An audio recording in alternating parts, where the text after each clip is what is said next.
الحمد للہ رب العالمین والصلاة والسلام علی سید الانبیاء والمرسلین اما بعد فاعوذ باللہ من الشیطان الرجیم بسم اللہ الرحمن الرحیم۔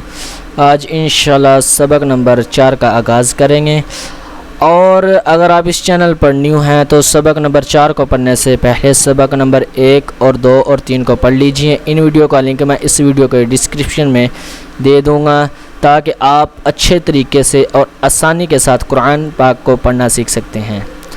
تو سبق نمبر 4 کا آغاز کرتے ہیں۔ اس سبق کو رواں پڑھیں۔ سبق کا کوئی نیم نہیں دیا، اس سبق کو رواں پڑھیں۔ حرکات کی درست ادائیگی کا خاص خیال رکھیں۔ حروف قریبی صوت یعنی ملتی جلتی آواز والے حروف میں واضح فرق کریں۔ جیسے یہ تا ہے، یہ ہے تواں۔ اگر میں یہ حروف مستعلیہ میں سے ہے، اسے پڑ بھی پڑھیں گے، موٹا بھی پڑھیں گے، ٹھیک ہے۔ اگر میں اسے پڑھ دوں تا، اسے بھی بریک پڑھ دوں تا، تو ایسا پڑھنا ناممکن ہے، ایسا نہیں پڑھا جائے گا، کیونکہ ایسا پڑھنے سے گناہ بھی ہوتا ہے اور ترجمہ بھی اور بنتا ہے۔ تو آگے سبق شروع کرتے ہیں۔ اعوذ باللہ من الشیطان الرجیم، بسم اللہ الرحمن الرحیم۔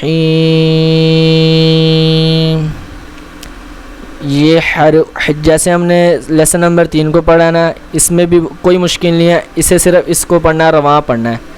یہ حریبی قریبی صوت ہے، انہیں صرف رواں پڑھنا ہے۔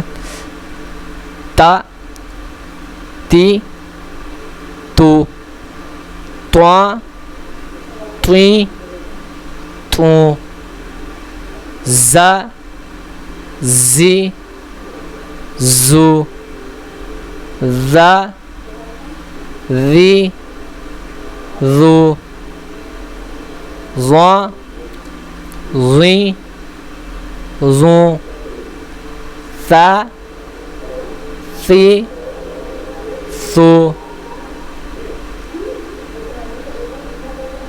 سا، سی، سو، صاد، صی، سو،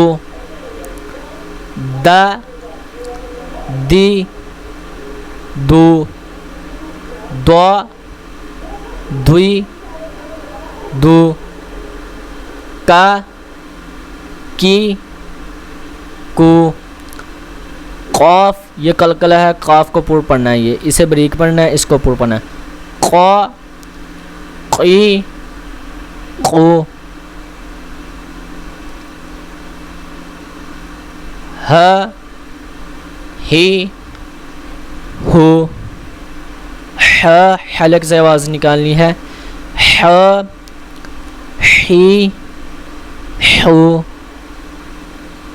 ا، ای، او، ع، عی، عو، خا، خی، خو، غا، غی، غو،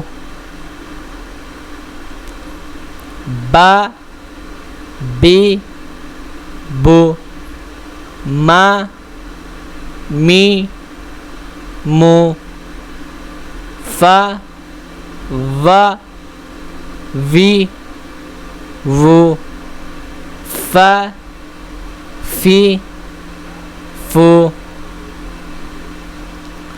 لا، لی، لو، نا، نی، نو، را، یہ را پر پڑھا جائے گا، زبر ہے۔ ری، یہ بریک پڑھا جائے گا، زیر ہے۔ رو، یہ بھی پر پڑھا جائے گا، پیش ہے۔ جا، جی، جو، شا، شی، شو، یا، یی، یو۔ اسی کے ساتھ آج ہمارا لیسن ختم ہوتا ہے۔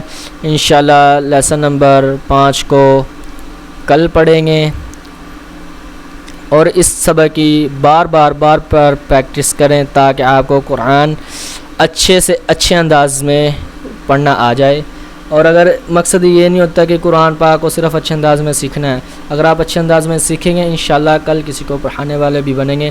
اگر کوئی چیز نہیں سمجھ آئی تو آپ مجھے کمنٹ کر کے پوچھ سکتے ہیں۔ شکریہ، دعاؤں میں یاد رکھنا۔ السلام علیکم ورحمۃ اللہ وبرکاتہ۔